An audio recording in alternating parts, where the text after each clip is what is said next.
SHIELD adıyla tanınan Uluslararası Barış Örgütü'nün başındaki isim Nick Fury, tüm dünyanın güvenliğine karşı büyük bir tehdit oluşturan düşmanla karşı karşıya kalır. Fury, dünyayı yaklaşan bu felaketten kurtarmak için en cesur ve en süper kahramanlardan oluşan bir ekip kurmak zorundadır. Ve biz de sizlere bu videoda Marvel yapımı Avengers filmi hakkında çok bilinmeyen bilgileri anlatacağız. Bu tarz videoların daha fazla gelmesini istiyorsanız videoyu beğenmeyi ve kanala abone olmayı unutmayın.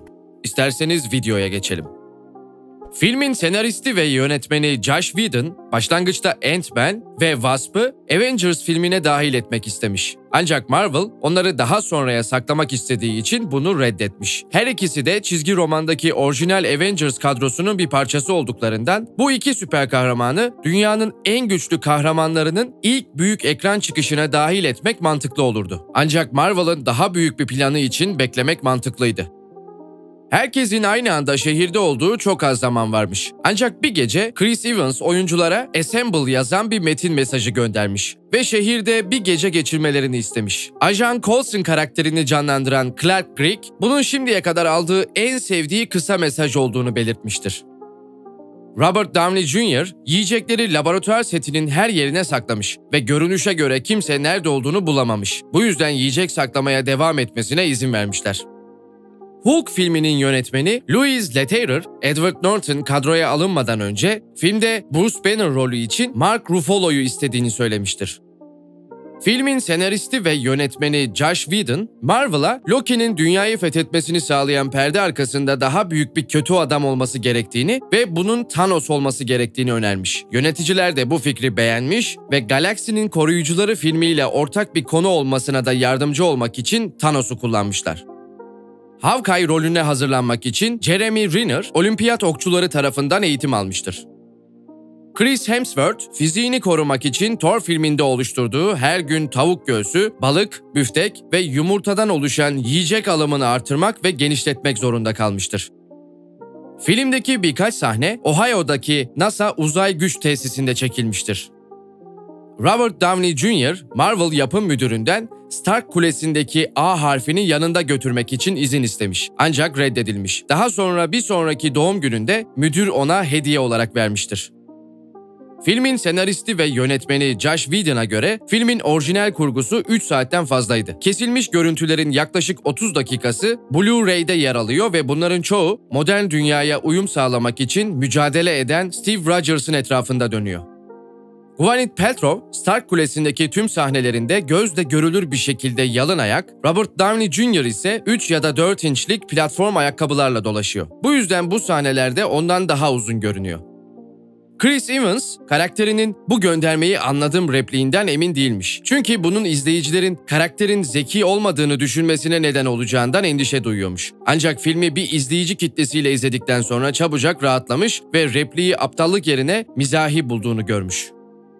Filmde füze Manhattan'ın üzerine bırakıldığında pilot 2 dakika 30 saniye içinde patlama olacağını bildirir ve o andan patlama anına kadarki süre 2 dakika 30 saniyelik film süresidir. Thor, Loki'yi Queen Jet'ten dağın yamacına indirdikten sonra konuşurken yanlarından 2 büyük kuzgun geçer. İskandinav mitolojisinde Odin'in Midgard'dan bilgilerini getirecek olan Hugin ve Munin adlı 2 kuzgunu vardı. Scarlett Johansson'la Mark Ruffalo, Chris Evans'la da Stellan Skarsgård aynı doğum gününü paylaşmaktadır. Tony Stark, diğer ana karakterlerden Loki, Thor ve Hawkeye'dan film karakterleri veya film isimleri olarak bahseder. Loki'ye Vrinder Games, Thor, Point Break ve Hawkeye Legolas diyor. Scarlett Johansson ve Chris Evans filmden önce The Perfect Score ve The Nanny Diaries isimli film projelerinde beraber rol almışlardır.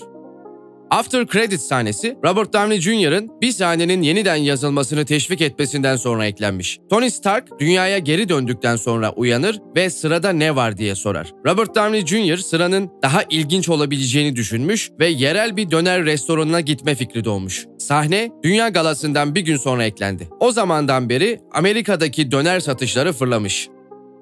Robert Downey Jr. ile Mark Ruffalo, filmden önce Zodiac isimli film projesinde beraber rol almışlardır.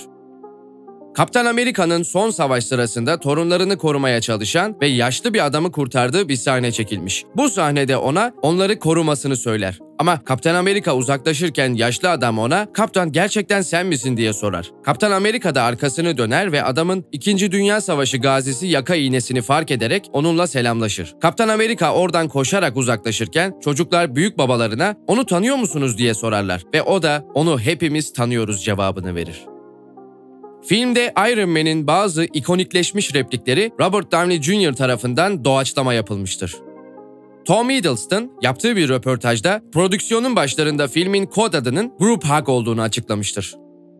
Gwyneth Paltrow ve Mark Ruffalo filmden önce We From The Top ve Thank For Sharing isimli film projelerinde beraber rol almışlardır. After Credits sahnesinde yemek yemeyen tek kişi Kaptan Amerika'dır. Bunun nedeni Chris Evans'ın film çekimleri bittikten sonra sakalının uzamasıdır. Daha sonra bu ekstra sahneyi çekmek için çağrılmış ve o sırada Snowpiercer filminin çekimleri nedeniyle sakalını tıraş edememiş. Bu yüzden ona protez bir çene vermişler. Protez takılıyken yemek yiyemiyor ve konuşamıyor. 1 milyar dolar kazanan ilk Marvel sinematik evren filmidir.